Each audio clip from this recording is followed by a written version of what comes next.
అన్యులు వచ్చి దేవాలయాన్ని ధ్వంసం చేశారు. యిర్మీయా విలపిస్తున్నాడు. 4వ అధ్యాయంలో 4వ విలాపం మనకు వినపడుతోంది.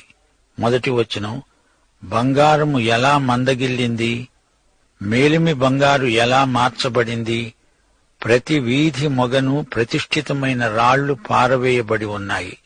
శ్రోతలు వింటున్నారా? పాపం వల్ల వచ్చే విషఫలితం నగరానికి, అందలి కట్టడాలకే పరిమితం కాదు. పాపం వల్ల జాతి మొత్తం, ప్రజలందరూ ఎంతగానో నష్టపోయారు. దేవుని దృష్టిలో ఆయన ప్రజలే బంగారం, మేలి రత్నాలు, ముత్యాలు. అయితే ఇప్పుడు ముత్యాలు, రత్నాలు మట్టిలో కలిసిపోయాయి. ఒకప్పుడు సంపన్నంగా బతికిన వారికి ఇప్పుడు కనీసావసరాలు కూడా తీరటం లేదు. యువకులు ఏనుగల్లాంటి వారు ఇప్పుడు పీనుగలైపోయారు. పాపం మూలకంగా ప్రజల జీవితం చౌకబారు దినుసైపోయింది. చిన్నారి బాలలు శ్రమపడుతున్నారు. తల్లిదండ్రుల పాపాలు చిన్న పిల్లలపై ప్రభావం చూపెడతాయి. నాయకులు దేవునికి అవిధేయులైనందువల్ల ఈ ప్రజలు ఈ విధంగా చెడిపోయారు. అబద్ధ ప్రవక్తలు ప్రజలలో కలవరం రేపారు.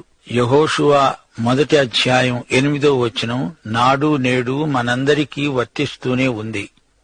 నిబ్బరము కలిగి ధైర్యముగా ఉండు, దిగులు పడకు, జడియకు. నీవు నడిచే మార్గమంతటిలో నీ దేవుడైన యెహోవా నీకు తోడై ఉంటాడు. సోదరీ సోదరులారా, పాపాన్ని ఎదిరించండి, రక్తం కారేటంతగా పోరాడండి. నీకు కాళ్లున్నాయి, సైతానును తన్ను. నీవు పిడికిలి బిగించి సైతానుతో పోరాడు. సైతానును ఢీకొని అతణ్ణి ఓడించు. యేసు రక్తమే జయం. శ్రోతలు, ఈ 4వ విలాపం ఒక ధ్యానం. యెరూషలేము శిథిలాల మధ్య కూర్చుని యిర్మీయా ధ్యానిస్తున్నాడు. దేవుడు నీతిమంతుడని, గనుకే పాపాన్ని సహించడని ఈ ధ్యానం సారాంశం. దేవుని ప్రేమను గుర్తించిన వారు ఆయన క్రమశిక్షణకు తల ఒగ్గుతారు. దేవుడు వీరిని పూర్తిగా శిక్షించడానికి పూనుకుంటే ఇంకేమైనా ఉందా? హబక్కూకు 3వ అధ్యాయం 2వ వచనం, కోపిస్తూనే వాత్సల్యమును జ్ఞాపకానికి తెచ్చుకో. మనం ఎలాంటి పాత్రలము అనేది కాదు ప్రశ్న. దేవుడు నిన్ను తన పాత్రగా వాడుకుంటున్నాడా లేదా? గలిలయలోని కానాలో పెండ్లి విందులో 6 రాతి బానలున్నాయి. అవి నింపబడినప్పుడు ప్రభువు వాటిని వాడుకున్నాడు. యెరూషలేములోని యువకులు బంగారు పాత్రల్లాంటివారు. అయితే వారిప్పుడు మట్టి పాత్రలై ముక్కలు చెక్కలైపోయారు. వారి శిశువులు హతమైపోయారు. 5వ వచనం, సుకుమార భోజనము చేసేవారు దిక్కులేక వీధులలో పడి ఉన్నారు. రక్తవర్ణ వస్త్రములు తొడిగి పెంచబడిన వారు పెంట కుప్పలను కౌగిలించుకుంటారు. సౌకర్యాలన్నీ గతించాయి, ప్రాణాలకు సుఖం లేదు, అధోగతి దాపురించింది. 6వ వచనం, నా జనుల కుమారి చేసిన దోషము సొదొమ పాపము కంటే అధికము. ఎవరునూ దానిమీద చెయ్యి వెయ్యకుండానే నిమిషములో ఆ పట్టణము పాడు చేయబడింది. చూచారా, యెరూషలేము నగరాన్ని దేవుడు సొదొమ గొమొర్రాల కంటే తీవ్రంగా శిక్షించాడు. సొదొమ గొమొర్రాలు ఎందుకు నాశనమయ్యాయి? ఆ జంట నగరాలలో ప్రధాన పాపం పురుష సంయోగం. అయితే ఇక్కడ దేవుణ్ణి తన స్వకీయులే విసర్జించి ఆయనకు వ్యతిరేకంగా పాపం చేశారు. ఇది అన్నిటికంటే గొప్ప పాపం. 7వ వచనం, దాని ఘనులు హిమము కంటే శుద్ధమైన వారు. వారు పాల కంటే తెల్లనివారు. వారి శరీరములు పగడముల కంటే ఎర్రనివి.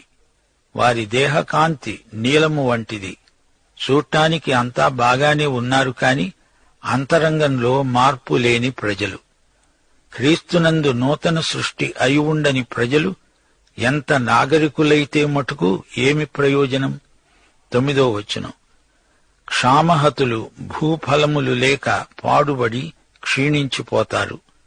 ఖడ్గహతులు క్షామహతుల కన్నా భాగ్యవంతులు. బతికి ఉండి ఈ దీనావస్థను చూచే కంటే చనిపోయిన వారే ధన్యులు అనిపించింది. అందుకే యిర్మీయా ఈ మాట అంటున్నాడు.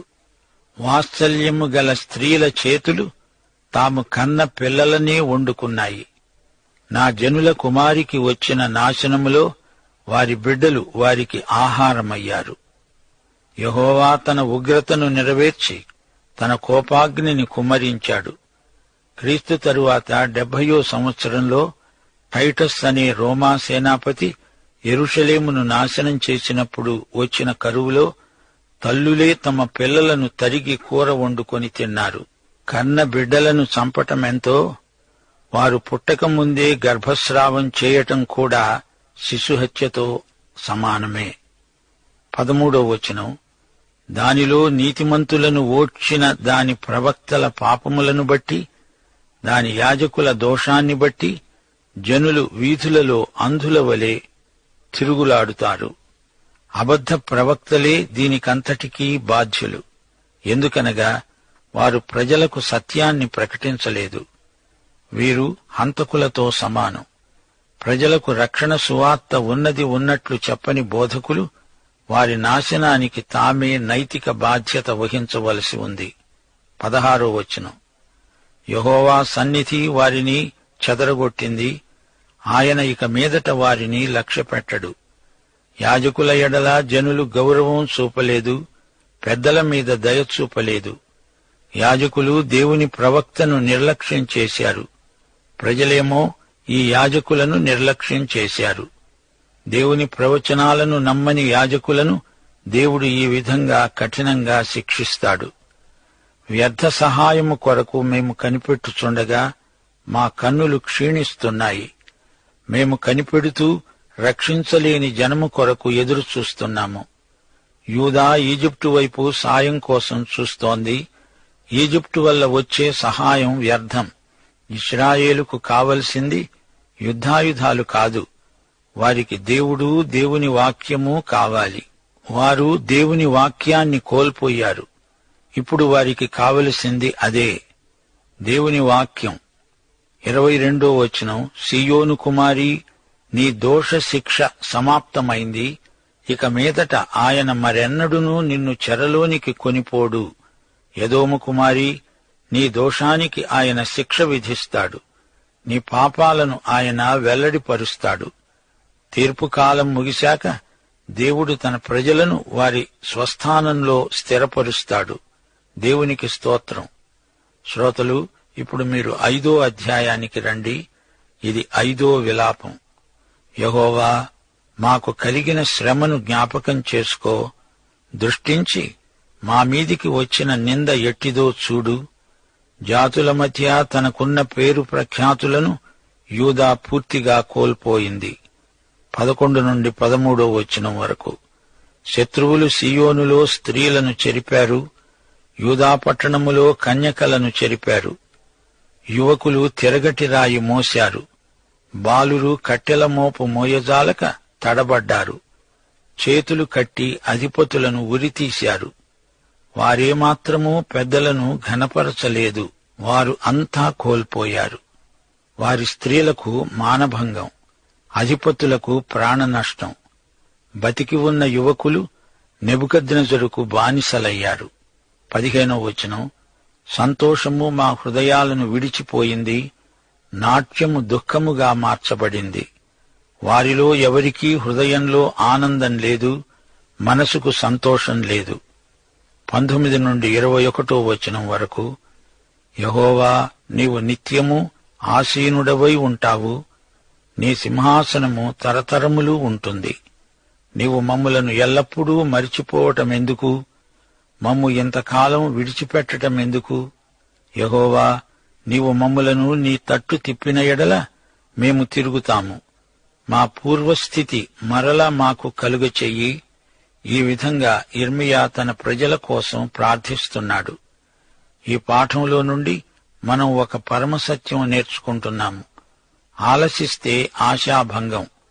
తరుణముండగానే దేవుని వైపునకు మరలి రావడం శ్రేయస్కరం. దేవుని వాక్యమును వినే ప్రజలు తమ పాపాలను ఒప్పుకొని విసర్జించాలి, పశ్చాత్తప్తులవ్వాలి, సత్యాన్ని ప్రచురం చేయాలి. సత్యం మౌనం వహిస్తే అబద్ధాలకు బలం ఎక్కువవుతుంది. దేవుడు, దేవుని వాక్యము ప్రజలకు నిత్యావసరం. దేవునికి దూరమైన ప్రజలు తప్పుడు బోధల బోనులో చిక్కుకుంటారు. సైతాను వారిని తన వలలో వేసుకుంటాడు. దేవుని సువార్తను విస్తృతంగా ప్రకటించకపోతే సైతాను ప్రజల మనస్సులను వశపరుచుకుంటాడు. ప్రజలలో అరాచకం, అలజడి, చీకటి, మూఢనమ్మకాలు ఎక్కువవుతాయి. దేవుని వాక్యాన్ని చదవని ప్రజలు సైతానీయ వాంగ్మయాన్ని చదువుతారు. అటివారు ఆత్మలకు తీరని నష్టం కలిగించుకున్నవారవుతారు.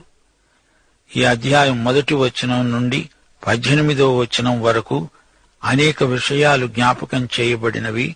4వ అధ్యాయంలో ప్రార్థన లేదు గాని ఈ 5వ అధ్యాయంలో ప్రజలంతా ఏకీభవించి దేవునికి ప్రార్థన చేస్తున్నారు. తమ మీదికి వచ్చిన అపనిందను గురించి దేవునికి ఎంతో మొరపెడుతున్నారు. తమ స్వాతంత్ర్యం పోయింది, ఆనందం అంతరించింది. వారు తమ స్వాస్థ్యాన్ని కోల్పోయారు. బతుకే భారమైపోయి నిట్టూర్పులు విడుస్తున్నారు.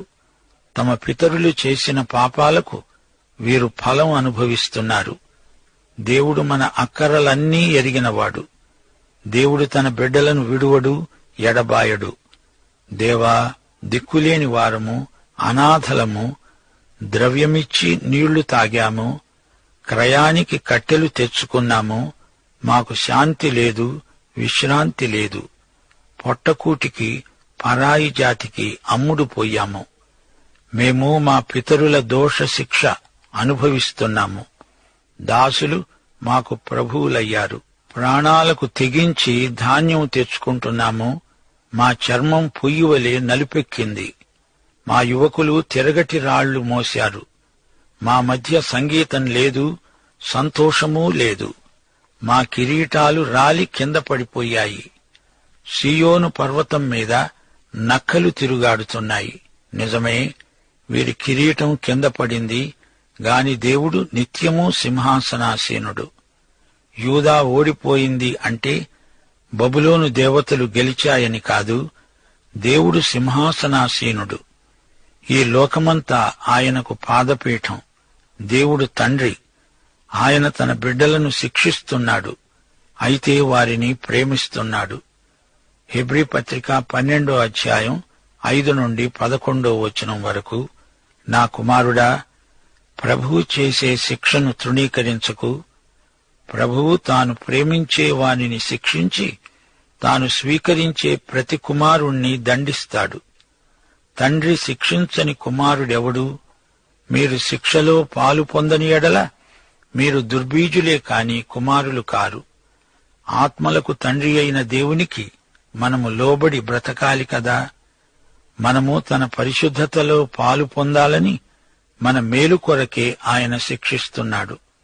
ఈ శిక్షయందు అభ్యాసము కలిగిన వారికి అది నీతి అనే సమాధానకరమైన ఫలమిస్తుంది. దేవునికి స్తోత్రం. శ్రోతలు వింటున్నారా? విలాపవాక్యములు అంటే సమాధి కార్యక్రమంలో ఏడుపు పాటలు అని అర్థం. యెరూషలేము పతనమైపోయిన తరువాత యిర్మీయా పట్టణ శిథిలాల మధ్య పాడిన రోదన గీతాలే విలాపవాక్యాలు. క్రీస్తు పూర్వం 586లో ఈ వాక్యాలు రాయబడినాయి. యిర్మీయా హృదయం బద్దలైపోయింది. ఇవి విషాద వాక్యాలు. యిర్మీయా శోకంలో దేవుని హృదయం ఎంతగా గాయపడిందో తెలుస్తోంది. తన బిడ్డలే అయినా వారి అవిధేయతకు దేవుడు వారిని శిక్షించవలసి వచ్చింది. అందుకు దేవునికి కూడా హృదయంలో ఎంతో బాధ, మనస్తాపం. పాపం మనిషిని దేవునికి దూరం చేస్తుంది. పాపం పాపికి ఎంతో నష్టం కలిగిస్తుంది. పాపం మానవ జీవితాన్ని శిథిలం చేస్తుంది. పాపాన్ని దేవుడు చూచి చూడనట్లు వదలడు. పాపాన్ని శిక్షించి తన ప్రేమను బట్టి తన బిడ్డలకు ఉత్తరోత్తర ఎంతో మేలు చేకూరుస్తాడు. దేవునిది తండ్రి హృదయం. దేవుని కృప నిరంతరము నిలిచి ఉంటుంది. ఇదే విలాపవాక్యముల సందేశ సారాంశం. విలాపవాక్యములు 1వ అధ్యాయం 12వ వచనంలోని హెచ్చరిక బాటసారులను ఉద్దేశించింది. త్రోవను నడిచే వారలారా, ఈలాగు జరుగుట చూడగా మీకు చింత లేదా? యేసు ప్రభువు శిలువ మీద వేలాడుతూ ఉండగా దారిన పోయే వారలారా, మీకేమనిపిస్తోంది? యేసు శిలువ చెంత కొందరు మాత్రమే ఉన్నారు. అయితే దారిన వస్తూ పోతూ ఉన్నవారు ఆయన పట్ల ఎట్టి సానుభూతి చూపిన వారు కారు. ఆయనను అపహసిస్తూ ఆయన బాధను మరీ ఎక్కువ చేశారు. అయితే యేసు నీ కొరకు నా కొరకు మాత్రమే అంత బాధ సహించాడు. మన పాపాలపై దేవుని ఉగ్రత కుమ్మరించబడగా యేసు ఆ ఉగ్రతనంతా తానే భరించాడు. ఎందరు తమ పాపాల విషయమై పశ్చాత్తప్తులవుతారో, ఎందరు ఆయనను స్వీకరిస్తున్నారో వారికందరికీ దేవుని కృప లభ్యమవుతుంది. ఇదే ప్రశ్న ప్రవచన రీతిగా విలాపవాక్యముల గ్రంథం నేటి తరం మనుషులను అడుగుతోంది. అలాగే శ్రమబాధితులను గురించి మనమేమి శ్రద్ధ చూపుతున్నామో, చూచి చూడనట్లు దాటిపోతున్నామా? లూకాసు వార్త 10వ అధ్యాయం 25 నుండి 37వ వచనం వరకు మంచి సమరయుని కథ మీరు వినలేదా? దారి ప్రక్కన చావు బతుకుల మధ్య ఊగిసలాడుతున్న ఒక బాటసారి. అతన్ని దొంగలు కొట్టి పడేశారు. యాజకుడు, లేవీయుడు తమకేమీ పట్టనట్లు తమ దోవన తాము పోయారు. గాని సమరయుడొకడు దారిని వెడుతూ ఆగి దారి ప్రక్కన పడి ఉన్న నిస్సహాయునికి పరిచర్య చేశాడు. బాటసారిని దోచుకున్న దొంగలు, మతనాయకుల నిర్లక్ష్య వైఖరి, ఈ రెండిటికి బాటసారి బలైపోయాడు. కాని సమరయుడు నిస్వార్థంగా బాధితునికి సాయం చేశాడు. గనుకే ప్రభు అతణ్ణి మంచి సమరయుడు అన్నాడు. ప్రియ శ్రోతలారా, వింటున్నారా? దొంగలన్నారు, నీది నీది. యాజకుడు, లేవీయుడు అన్నారు, నీది నీది, నాది నాది. గాని మంచి సమరయుడన్నాడు, నాది నీది. తనకున్నది శ్రమబాధితుని కోసం ఖర్చు చేశాడు.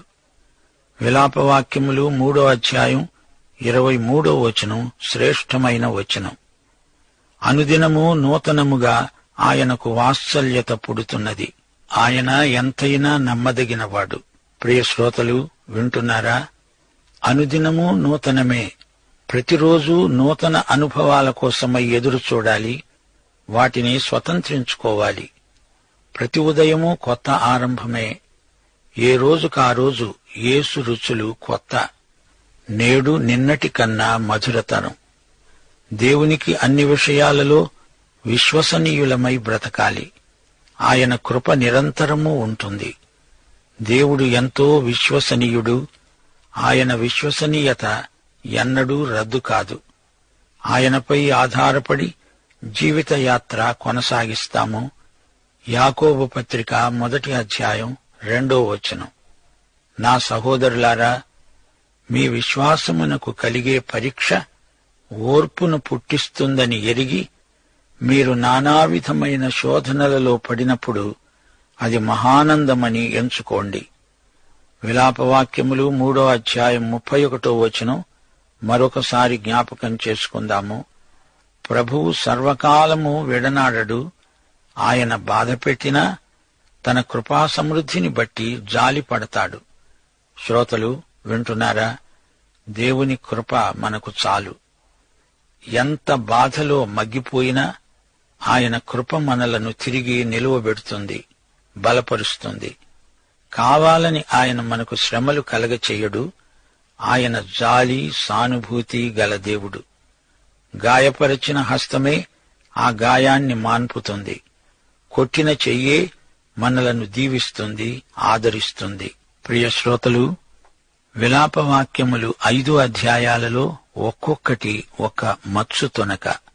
ప్రభు అయిన యేసుక్రీస్తు వారి దివ్య కృప, తండ్రి అయిన దేవుని పరమ ప్రేమ, పరిశుద్ధాత్మ యొక్క అన్యోన్య సహవాసము, సమాధానము మనకందరికీ సదాకాలము తోడై ఉండునుగాక. ఆమేన్.